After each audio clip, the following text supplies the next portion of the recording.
ಓಂ ಶ್ರೀ ಗುರುಭ್ಯೋ ನಮಃ. ಫ್ರೆಂಡ್ಸ್, ಎಲ್ಲರಿಗೂ ನಮಸ್ಕಾರ. ಇಂದು ನಾವು ಕುಂಭರಾಶಿಯವರ ಬಗ್ಗೆ ಬಹಳ ಅಪರೂಪವಾಗಿ ಕೇಳಿರುವ ಆದರೆ ಅತ್ಯಂತ ಮಹತ್ವದ ಒಂದು ರಹಸ್ಯ ವಿಷಯವನ್ನ ತಿಳಿದುಕೊಳ್ಳಲಿದ್ದೇವೆ. ಜೀವನದಲ್ಲಿ ಒಂದು ಸಮಯ ಬರುತ್ತೆ, ನಮ್ಮ ಸುತ್ತಲಿರುವವರ ನಿಜ ಒಂದು ಸ್ವಭಾವ ಬಯಲಾಗುವ ಸಮಯ ಇದು. ವಿಶೇಷವಾಗಿ ನಮ್ಮ ಜೀವನಕ್ಕೆ ಒಳಬರುವ ಒಂದು ಹೆಣ್ಣು ವ್ಯಕ್ತಿಯ ಹೆಸರು. ಅವರು ನಮ್ಮ ಅದೃಷ್ಟವನ್ನ ಮೇಲಕ್ಕೆ ಎತ್ತಬಹುದು, ಇಲ್ಲಾಂದ್ರೆ ಸಂಪೂರ್ಣವಾಗಿ ಕೆಳಕ್ಕೆ ತಳ್ಳಬಹುದು. ಕುಂಭರಾಶಿಯವರು ಈಗ ಬಹಳ ಮುಖ್ಯವಾದ ತಿರುಗುಬಾಣದಂತ ಸಮಯದಲ್ಲಿ ಕಾಲಿಟ್ಟಿದ್ದಾರೆ.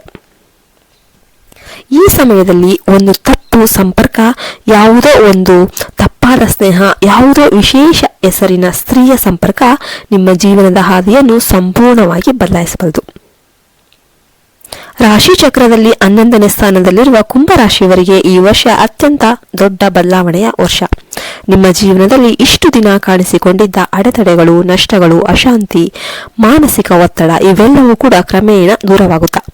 ಆದರೆ ಅದೇ ಸಮಯದಲ್ಲಿ ಒಂದು ದೊಡ್ಡ ಪರಿಚಯವು ನಿಮ್ಮ ಮುಂದೆ ಬರುತ್ತೆ. ಅದೃಷ್ಟದ ಬಾಗಿಲು ತೆರಿತಾ ಇದ್ದಂತೆ ಅದನ್ನು ಮುಚ್ಚಲು ಯತ್ನ ಮಾಡುವವರ ಒಂದು ನೋಟ, ನಿಂದನೆ, ಅಸೂಯೆ, ಫೇಕ್ ಫ್ರೆಂಡ್ಶಿಪ್ ಇವೆಲ್ಲವೂ ಕೂಡ ಒಂದು ವೇಳೆ ನಿಮ್ಮ ಸುತ್ತಲೂ ಕಾಣಿಸಿಕೊಳ್ಳುತ್ತೆ. ಕುಂಭರಾಶಿಯವರೇ, ನೀವು ಅಷ್ಟೇನು ಸಾಮಾನ್ಯ ವ್ಯಕ್ತಿಗಳಂತೂ ಅಲ್ವೇ ಅಲ್ಲ. ನಿಮ್ಮ ಮನಸ್ಸು ಬಲವಾದದ್ದು, ನಿಮ್ಮ ದೃಷ್ಟಿ ದೂರದೃಷ್ಟಿ ಮತ್ತು ನಿಮ್ಮ ಮಾತು ಪ್ರಾಮಾಣಿಕ. ನಿಮ್ಮ ಪರ್ಸ್ನಾಲಿಟಿ ಬಗ್ಗೆ ಹೇಳೋದಾದ್ರೆ, ನಿಮ್ಮ ಹಾವಿ ಆಗಲಿ, ನಿಮ್ಮ ಪರ್ಸ್ನಾಲಿಟಿ ಆಗಿರಲಿ, ನೀವು ಕೆಲಸ ಮಾಡುವ ರೀತಿಯಾಗಲಿ ಇವೆಲ್ಲವೂ ಕೂಡ ನಿಮ್ಮ ಮೇಲೆ ಅಸೂಯೆ ಪಡುವವರ ಸಂಖ್ಯೆನೇ ಜಾಸ್ತಿಯಾಗಿ ಇರುತ್ತೆ. ಇದಕ್ಕಿಂತ ಮುಖ್ಯವಾಗಿ ನಿಮ್ಮ ಅದೃಷ್ಟ ಏನಾದರೂ ಬಂದಾಗ ನಿಮಗೆ ಹತ್ತಿರ ನಿಂತವರ ನಿಜ ಮುಖ ನಿಮಗೆ ಕಾಣುತ್ತೆ. ಇನ್ನು ಈಗ ಹೇಳಲಿರುವ ವಿಷಯ ನಿಮಗೆ ಚಿಕ್ಕದಾಗಿ ತೋರಿದ್ರೂ ಕೂಡ ಇದರ ಪರಿಣಾಮ ತುಂಬ ದೊಡ್ಡದಾಗಿರುತ್ತೆ. ಈ ಸಮಯದಲ್ಲಿ ಆರ್ ಅಕ್ಷರದಿಂದ ಶುರುವಾಗುವ ಹೆಸರಿನ ಮಹಿಳೆ, ಅವಳು ನಿಮ್ಮ ಫ್ರೆಂಡ್ ಆಗಿರಲಿ, ಸಂಬಂಧಿಕರಾಗಿರಲಿ, ಸಹೋದ್ಯೋಗಿಯಾಗಿರಲಿ ಅಥವಾ ಎಷ್ಟೇ ಕಾಲದಿಂದ ಪರಿಚಯ ಇದ್ದವರು ಯಾರಾದರೂ ಆಗಿರಲಿ, ಆ ವ್ಯಕ್ತಿ ನಿಮ್ಮ ಜೀವನಕ್ಕೆ ಶುಭಕ್ಕಿಂತ ಶಾಪವನ್ನು ಹೆಚ್ಚು ತರ್ತಾರೆ. ಅವರು ಹೊರಗೆ ನಿಮ್ಮ ಬಗ್ಗೆ ನಕ್ಕು ಮಾತಾಡ್ತಾರೆ, ನಿಮ್ಮನ್ನು ಕಾಳಜಿ ವಹಿಸುವಂತೆ ವರ್ತಿಸ್ತಾರೆ, ನಿಮ್ಮ ಜೀವನದ ವಿಚಾರಗಳನ್ನು ಕೇಳಿಕೊಂಡಂತೆ ಕಾಣಿಸ್ತಾರೆ. ಆದರೆ ಒಳಗೆ ನಿಮ್ಮ ಮೇಲೆ ಅಸೂಯೆ, ನಕಾರಾತ್ಮಕತೆ, ಅಡ್ಡಿಪಡಿಸುವ ಶಕ್ತಿ, ಹೊಟ್ಟೆ ಕಿಚ್ಚು ಇವೆಲ್ಲವೂ ಕೂಡ ತುಂಬಿಕೊಂಡಿರುತ್ತೆ. ನಿಮ್ಮ ಕೆಲಸಗಳು ಯಶಸ್ವಿಯಾಗದಂತೆ ಅವರು ಮಾಡ್ತಾರೆ, ನಿಮ್ಮ ಹೆಸರು ಕಳಪೆ ಮಾಡ್ತಾರೆ, ನಿಮ್ಮ ಬಗ್ಗೆ ತಪ್ಪು ಮಾಹಿತಿ ಹಂಚೋದು ಈ ರೀತಿ ಮಾಡ್ತಾರೆ. ಈ ರೀತಿ ಗುಪ್ತವಾಗಿ ನಿಮ್ಮನ್ನು ಒಂದು ತಗ್ಗಿಸುವ ಒಂದು ಕಾರ್ಯಗಳಲ್ಲಿ ಅವರು ಯಾವಾಗಲೂ ತೊಡಗಿಕೊಂಡಿರುವ ಸಾಧ್ಯತೆಯೇ ಜಾಸ್ತಿಯಾಗಿರುತ್ತೆ.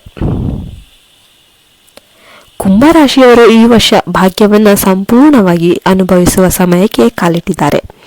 ರಾಶಿ ಅಧಿಪತಿ ಶನಿದೇವರು ನಿಮ್ಮ ಪರವಾಗಿ ಬಲವಾಗಿ ಕೆಲಸ ಮಾಡ್ತಾ ಇದ್ದಾರೆ. ಧನಿಷ್ಠ, ಶತಭಿಷ, ಪೂರ್ವಭಾದ್ರ ನಕ್ಷತ್ರ ಪಾದಗಳಲ್ಲಿ ಜನಿಸಿದವರು ಈ ಶಕ್ತಿ ಇನ್ನೂ ಹೆಚ್ಚು ಅನುಭವಿಸ್ತಾರೆ. ಹಣದ ಸಮಸ್ಯೆ ಕಡಿಮೆಯಾಗುತ್ತೆ. ವ್ಯಾಪಾರ ಭರ್ಜರಿಯಾಗಿ ಲಾಭವನ್ನು ಕೊಡುತ್ತೆ.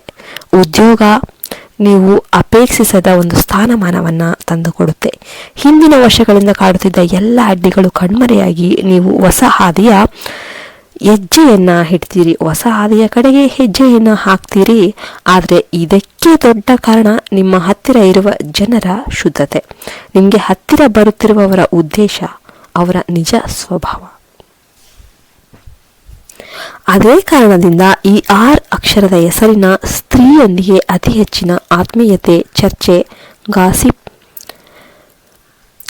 ಪಾರ್ಟ್ನರ್ಶಿಪ್, ಲಾಭದ ಸಂಗತಿ ಇವೆಲ್ಲವೂ ಕೂಡ ತಪ್ಪಿಸ್ಕೊಳ್ಬೇಕು. ಅವಳ ಮಾತು ಸಿಹಿಯಾಗಿ ಇರಬಹುದು, ಆದರೆ ಅವಳ ನಗು ನಿಮಗೆ ಒಂದು ಕಹಗೈಸಿ ಒಳಗೊಳಗೆ ನಗ್ತಾರೆ. ಅವರು ನಿಮಗೆ ಅದು ಕಾಣಿಸಲ್ಲ, ಆದರೆ ಹೃದಯದಲ್ಲಿ ಮಾತ್ರ ಅವರಿಗೆ ಕಪಟ, ಸ್ಪರ್ಧೆ, ಹೊಟ್ಟೆ ಕಿಚ್ಚು ಇರುತ್ತೆ. ನೀವು ಮೇಲಕ್ಕೆ ಬಂದಾಗ ಅವಳು ಒಂದು ತಡೆಯಬಲ್ಲ ಒಂದು ದೊಡ್ಡ ಶಕ್ತಿ. ಅದೃಷ್ಟ ಸಮಯದಲ್ಲಿ ತಪ್ಪು ವ್ಯಕ್ತಿಯ ಸಂಪರ್ಕ ನೀವು ಮಾಡಿದ್ದೆ ಆದರೆ ಅದೃಷ್ಟನೇ ನೀವೇ ಸ್ವಂತ ನಿಮ್ಮ ಕೈಯಾರೆ ನಾಶ ಮಾಡಿಕೊಳ್ತೀರಾ. ಕುಂಭರಾಶಿಯವರು ಈಗ ಏನು ಮಾಡಬೇಕು? ಪ್ರತಿ ಶುಕ್ರವಾರ ಲಕ್ಷ್ಮೀ ದೇವಿಗೆ ಕುಂಕುಮಾರ್ಚನೆ ಮಾಡಿ, ಶನಿವಾರ ಹನುಮಂತ ದೇವರಿಗೆ ಎಳ್ಳಿನ ದೀಪವನ್ನು ಹಚ್ಚಿ, ಸೋಮವಾರ ಶಿವನಿಗೆ ಅಭಿಷೇಕ ಮಾಡಿ, ಬೆಳಿಗ್ಗೆ ಗೋಮಾತೆಗೆ ಆಹಾರವನ್ನು ಕೊಡಿ. ಇವು ನಿಮ್ಮ ಜೀವನದ ನಕಾರಾತ್ಮಕ ಶಕ್ತಿಗಳನ್ನು ಕತ್ತರಿಸಿ ನಿಮಗೆ ಹೊಸ ಬೆಳಕನ್ನು ತರುತ್ತೆ.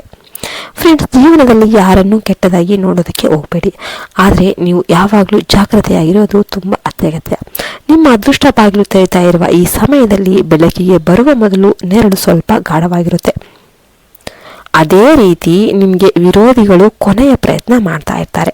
ಆದ್ದರಿಂದ ನೀವು ಬಲವಾಗಿರಬೇಕು, ಆತ್ಮವಿಶ್ವಾಸದಿಂದ ಇರಬೇಕು, ದೈವ ಸ್ಮರಣೆ ಮಾಡಬೇಕು. ನಿಮ್ಮ ಶತ್ರುಗಳು ಎಷ್ಟೇ ದೊಡ್ಡದಾಗಿರಲಿ, ನಿಮ್ಮ ಭಾಗ್ಯ ದೊಡ್ಡದಾಗಿರಲಿ. ವಿಡಿಯೋವನ್ನು ಇಲ್ಲಿಯವರೆಗೂ ನೋಡಿದ್ದಕ್ಕಾಗಿ ಧನ್ಯವಾದಗಳು.